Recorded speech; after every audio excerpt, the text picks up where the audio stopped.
पहली खबर, Galgotia university AI summit से हुई बाहर।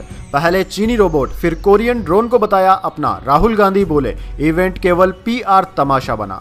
जी हां दोस्तों, चीनी रोबोट और कोरियन ड्रोन को अपना प्रोजेक्ट बताने वाली गलगोटिया यूनिवर्सिटी को India AI impact summit expo से बाहर निकाल दिया गया है। आयोजकों ने पहले यूनिवर्सिटी के पैवेलियन की बिजली काटी, फिर ताला लगाकर बैरिकेडिंग भी कर दी। अब दोस्तों, यह कार्रवाई उस वीडियो के वायरल होने के बाद हुई है जिसमें यूनिवर्सिटी ने एक चाइनीज कंपनी के रोबोटिक डॉग को अपनी खुद की खोज बताया था। चाइनीज रोबोडॉग के साथ ही यूनिवर्सिटी ने कोरियन कंपनी के एक ड्रोन को भी अपना बता दिया था। वहीं दोस्तों, नेता विपक्ष राहुल गांधी ने कहा कि भारत के टैलेंट और डेटा का सही इस्तेमाल करने के बजाय यह एआई समिट एक पीआर तमाशा बनकर रह गया है।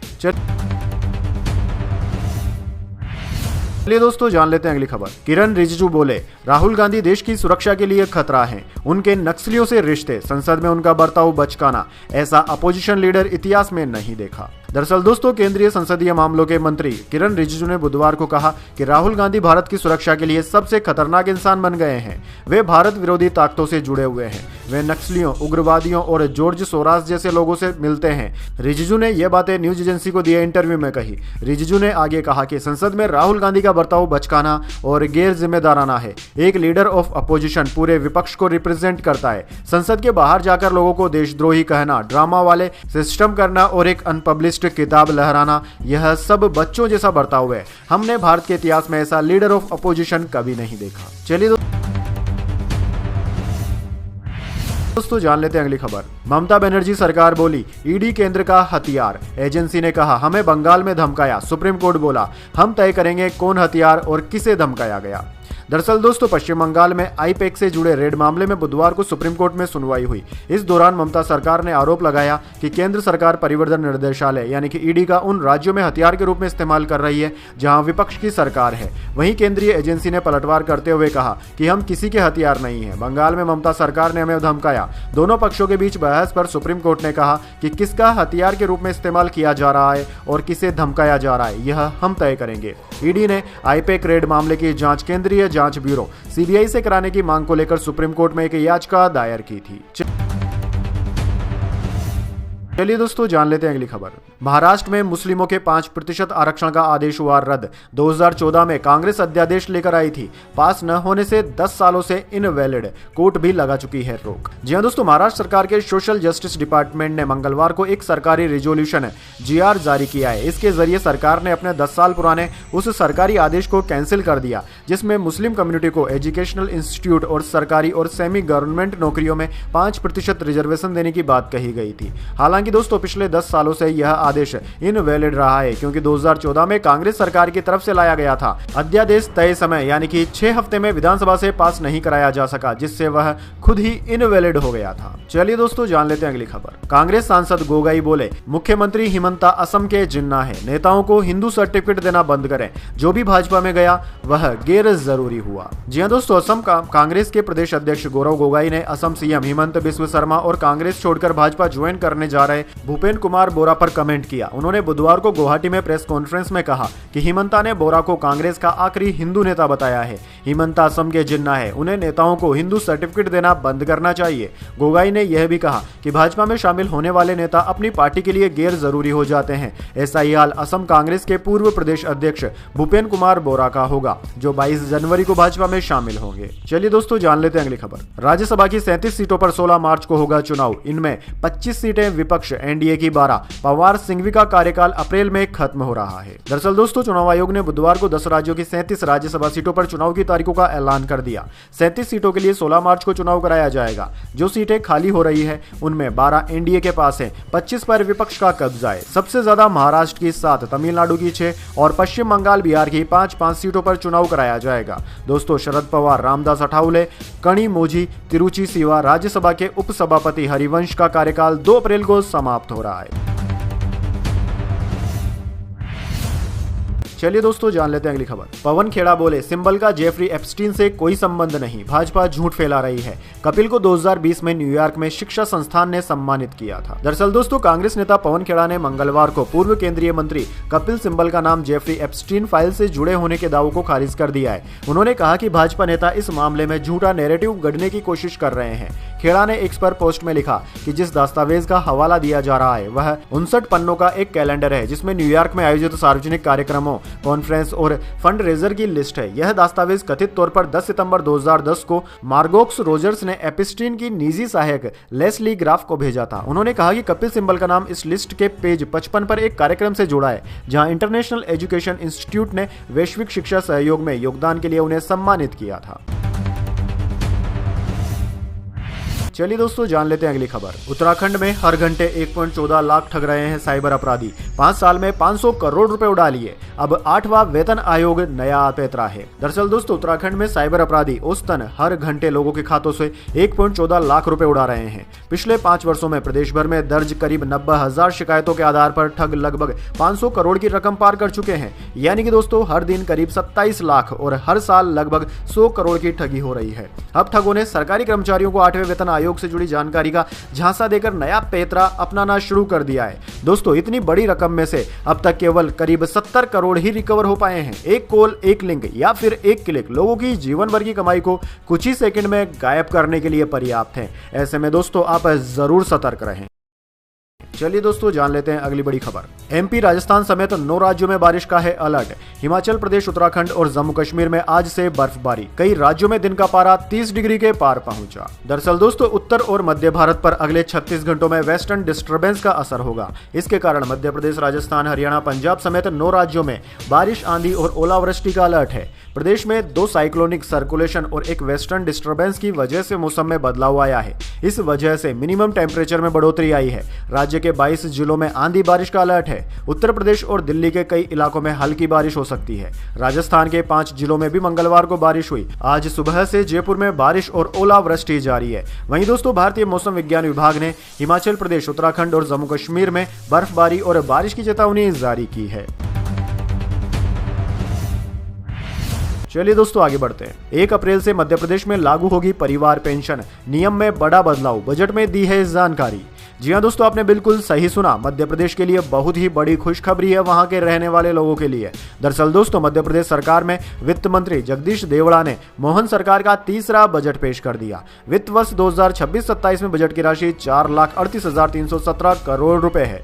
दोस्तों इस बजट को सरकार ने ज्ञान सेकंड के रूप में पेश किया है जिसमें गरीब, युवा, अन्नदाता, नारी, इंफ्रास्ट्रक्चर और इंडस्ट्रियलाइजेशन पर विशेष ध्यान रखा गया है। दोस्तों वित्त मंत्री जगदीश देवड़ा ने बताया कि सरकार ने परिवार पेंशन की पात्रता अविवाहित, तलाकशुदा, विधवा पुत्री को भी प्रदान की है। पेंशन संबंधी समस्त कार्यवाहियों में मानवीय हस्तक्षेप न्यूनतम कर इलेक्ट्रॉनिक प्रणाली के माध्यम से केंद्रीकृत पेंशन व्यवस्था प्रारंभ की जा रही है। यह नियम 1 अप्रैल 2026 से प्रभावशाली होगा। चलिए दोस्तों जान लेते हैं अगली खबर। हिमाचल में ग्रामीणों ने बनाया आइस स्केटिंग रिंग। सरकार 10 साल में नहीं बना सकी थी। 84 बच्चे ट्रेनिंग ले रहे हैं। नेशनल गेम्स से एशियन गेम्स तक चमके। जी हाँ दोस्तों जो काम सरकार 10 साल में नहीं कर पाई वही काम खुद गांव वालों ने कर दिखाया है। दरअसल दोस्तों हिमाचल की राजधानी में 1 दशक से all weather ice skating rink बनाने के सरकारी दावे आज तक कागजों में ही सीमित रहे, लेकिन शिमला से सटे चियोक के स्थानीय लोगों ने अपने दम पर वह कर दिखाया जो सरकार 10 साल में नहीं कर सकी थी। यहाँ ग्रामीणों ने अपने आराध्य देवता सोंगू की जमीन पर पहाड़ी को समतल कर एक शानदार आइस स्केटिंग रिंग तैयार कर लिया है। अब यहाँ 1-2 नहीं 84 बच्चे स्केटिंग में अपना भविष्य गढ़ रहे हैं। इस पहल में ध्यान खींचने वाली बात दोस्तों यह है कि रिंग बिना किसी सरकारी मदद के स्थानीय जागरूक लोगों के समूह प्रयास और जुनून से तैयार हुआ है। चलिए दोस्तों जान लेते हैं अगली खबर। चांदी आज 4,000 रुपए बढ़कर 2.37 लाख पर पहुंची। सोना 98 रुपए महंगा होकर 1.52 लाख का हुआ। जी हाँ दोस्तों सोने और चांदी की कीमतों में आज बढ़त देखने को मिली। Indian bullion and jewellers association यानी कि IBJA के अनुसार 1 किलो चांदी 4,000 रुपए बढ़कर 2.37 लाख रुपए पर पहुंच गई है। इससे पहले दोस्तों इसकी कीमत 2.33 लाख रुपए पर थी।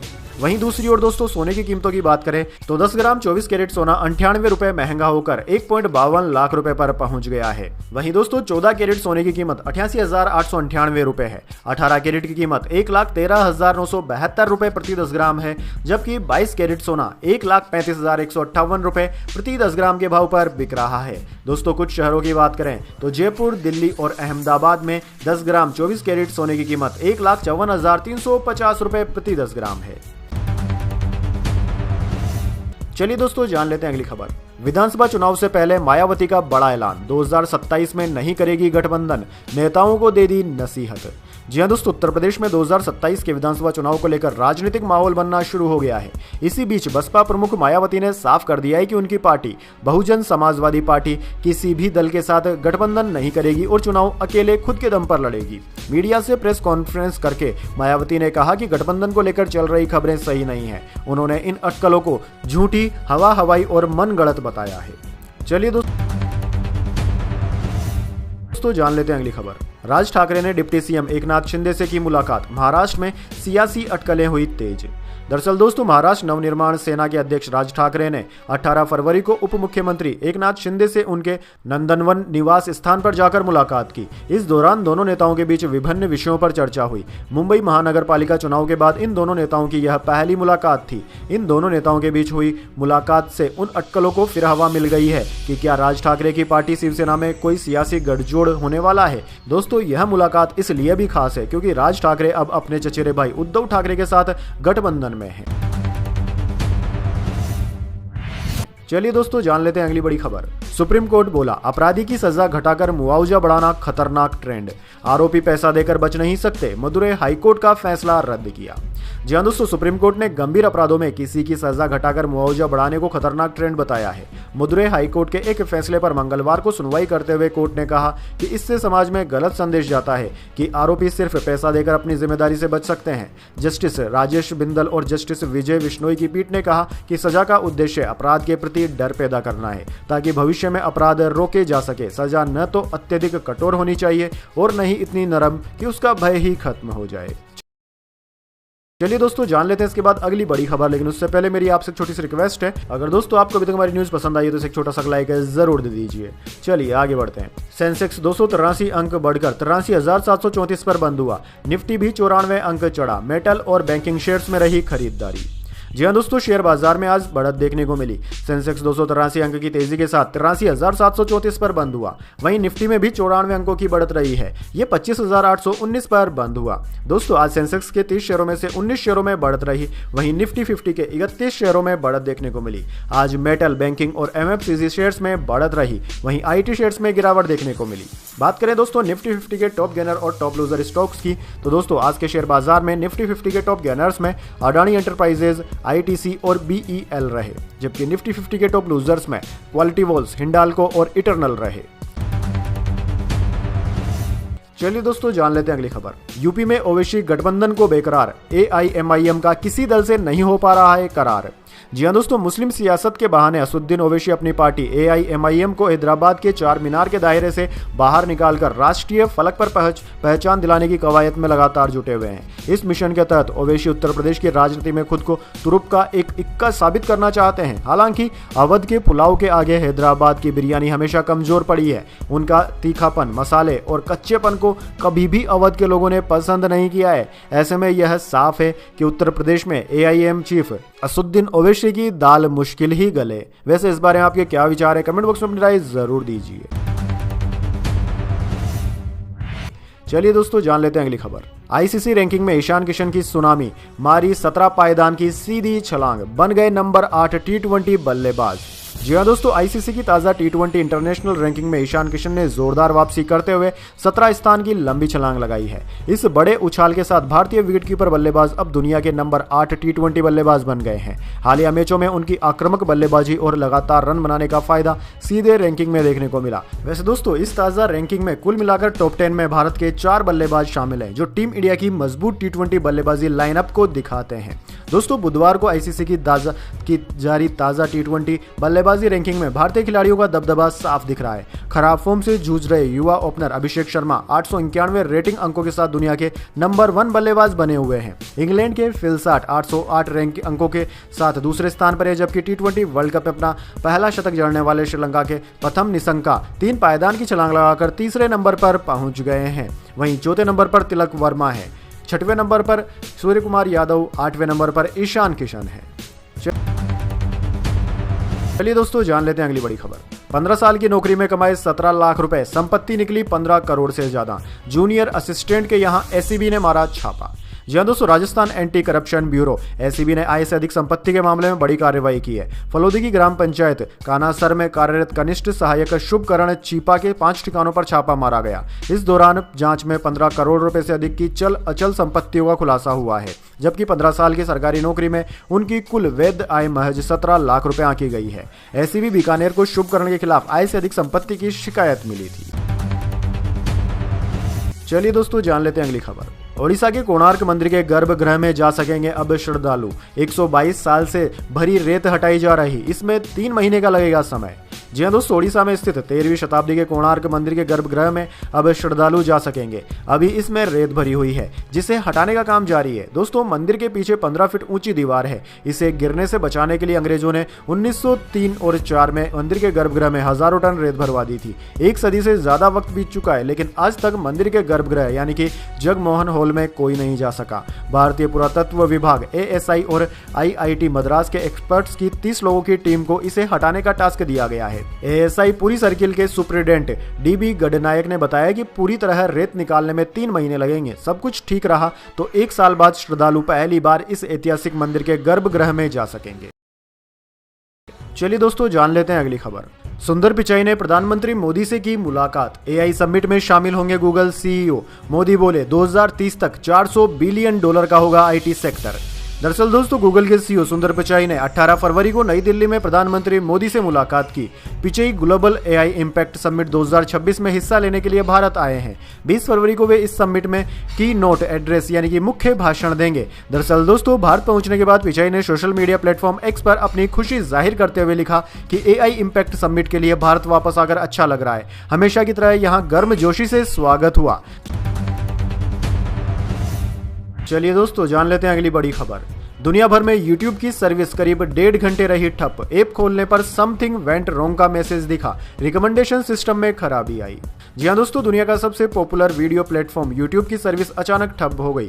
डाउन डिटेक्टर के अनुसार दुनिया भर में सुबह करीब 6:20 से लगभग 8 बजे तक लाखों यूजर्स को अपने इसे एक्सेस करने में परेशानी का सामना करना पड़ा। सबसे ज्यादा दिक्कत इसके मोबाइल ऐप में आई, जहां यूजर्स को समथिंग वेंट रॉन्ग मैसेज दिख रहा था। हालांकि जब इसे 2-3 बार रिफ्रेश किया गया तो वीडियोस दिखने लगे, लेकिन पूरी तरह से ये काम नहीं कर रहा था। वहीं इसकी वेबसाइट एक्सेस नहीं हो पा रही थी। चलिए दोस्तों जान लेते हैं अगली खबर।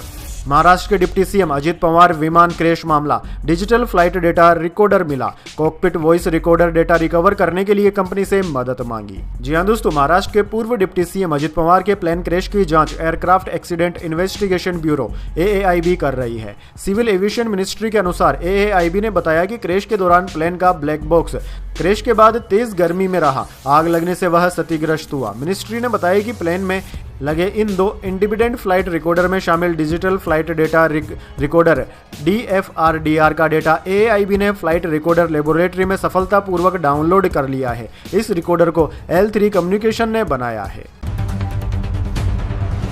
चलिए दोस्तों जान लेते हैं अगली खबर। एप्स्टीन के महल में 3 लड़कियों के साथ नोबेल विनर साइंटिस्ट, जिनकी खोज ने बदल दी थी मेडिसिन की दुनिया। जी हाँ दोस्तों, एप्स्टीन फाइल में हर रोज नए खुलासे हो रहे हैं। हर रोज इसमें नए सम्मानित लोगों के नाम जुड़ते जा रहे हैं। जिन्हें दुनिया सम्मानित मानती थी वे हैवान निकलते जा रहे हैं। दरअसल दोस्तों नए खुलासों में उस वैज्ञानिक का नाम है जिसे नोबेल पुरस्कार मिल चुका है। ये वैज्ञानिक यौन अपराधी एप्स्टीन के न्यूयॉर्क स्थित महल में मौजूद है। यहाँ उनकी तस्वीरें मिली है। इस वैज्ञानिक का नाम जेम्स वाटसन है। वाटसन एप्स्टीन नेटवर्क में शामिल 3 युवतियों के साथ मुस्कुराते हुए पोज देते दिख रहा है। अमेरिकी न्याय विभाग की ओर से जारी इन तस्वीरों में इन तीनों लड़कियों का चेहरा ब्लर यानी कि धुंधला कर दिया गया है। जेम्स वाटसन कोई साधारण वैज्ञानिक नहीं है दोस्तों, उन्हें जीव विज्ञान का नोबेल पुरस्कार उनके महान खोज के लिए मिला है। वाटसन ने डीएनए की दोहरी कुंडली संरचना की खोज की थी। यह खोज इतिहास की सबसे महत्वपूर्ण वैज्ञानिक उपलब्धियों में से एक है, क्योंकि इससे पता चलता है कि डीएनए एक लंबी मुड़ी हुई सीढ़ीदार जैसी संरचना है। इसमें 2 स्ट्रैंड होते हैं जो एक दूसरे के चारों ओर कुंडलित होते हैं। इस खोज ने जेनेटिक्स और आनुवंशिकी की दुनिया में क्रांति ला दी थी, क्योंकि यही खोज किसी व्यक्ति के जेनेटिक्स जानकारी का आधार है।